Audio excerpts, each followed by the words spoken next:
Good afternoon everyone. মহাষষ্ঠীর শুভেচ্ছা, আন্তরিক ভালোবাসা, শুভেচ্ছা, অভিনন্দন সবার জন্য রইল। সবাই ভালো থাকবেন। আজকে আমার নিরামিষ রান্না কি হচ্ছে দেখুন।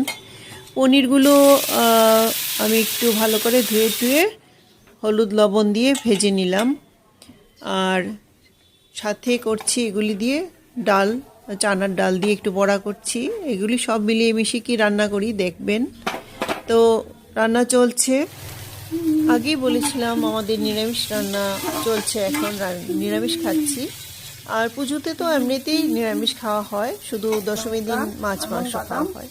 তো এই যে দেখুন পনিরটা রান্না করছি, তার জন্য আমি এখানে কাঁচা লঙ্কা, আলমন্ড বাদাম, একটু জিরে, একটু আদা সব কিছু দিয়ে একটু পেস্ট করে নিয়েছি।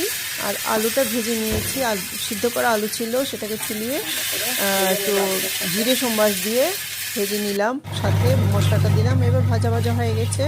এবার মিক্সারের জারটা ধুয়ে একটু জল দিয়ে দেব, তারপর পনিরগুলি দেব। নিরামিষের মধ্যে পনির, মাশরুম আর সবজি এই তো খাওয়ার আছে না। আর একটু ঘি দিলে তো একটু ভালো লাগে, ঘি ছাড়া তো চলে না নিরামিষ। তাই একটু ঘিও দিয়ে আমি সম্বাসটাতে একটু ঘি দিয়েছিলাম। এইবার পনিরগুলি দিয়ে দেব।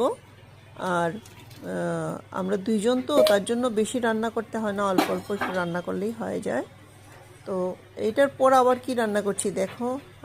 আমি কাঁচকলা কেটে সেগুলিকে ভালো করে ভেজে রেখে দিয়েছি। আর এদিকে পনির তরকারিটা হয়ে যাচ্ছে। আর একটা করবো চাল কুমড়ের বড়া। এবার চাল কুমড়টা মানে এটাকে আমরা জালি বলে থাকি, ছোট্ট চাল কুমড় আর কি। তো এটা আমি এইভাবে কেটে নিয়েছি। এইভাবে না কাটলে এটার ভিতরে ওইগুলি ঢুকে না, মশলাগুলি ঢুকে না। আর সাথে যে আমি চালের বাটাটা দেব সেটাও ঢুকবে না।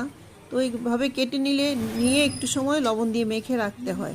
তো এটা থেকে আবার জল ঝাড়াতে হবে। আর এদিকে আরেকটা তরকারি বসিয়ে দিয়েছি। আলুটা ভেজে নিলাম জিরা সম্বাস দিয়ে। আর এখানে জিরা, তারপর কাঁচা লঙ্কা এসব বেটে দিলাম, আদা দিয়ে একটু নেড়ে চেড়ে যখন হয়ে গেছে তখন আমি মিক্সারটা ধুয়ে জল দিয়ে দিলাম। এবার দিয়ে দেবো তাতে আমি কাঁচকলা যে বললাম না ভেজে রেখেছি, কাঁচকলাটা এবার এই ভাজা কাঁচকলাটা দিয়ে দিলাম। একটু না ভাজলে কি হয়, মানে কাঁচকলাটা দেখতে ভালো লাগে না আর খেতেও টেস্টি হয় না, তাই আগে একটু ভেজে রেখে দিয়েছিলাম। সাথে যে চানার ডালের বড়াগুলি করেছি সেগুলিও দিয়ে দিলাম। আর এদিগুলি এই যে দেখো, এগুলি চেপে চেপে জলটা ফেলে দিতে হবে এই চাল কুমড়ের মানে জালির।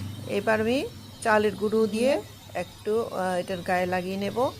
আর চালের গুঁড়োটার মধ্যে আছে লবণ, হলুদ দিইনি, লবণ আর একটু চিনি আর একটু ঝাল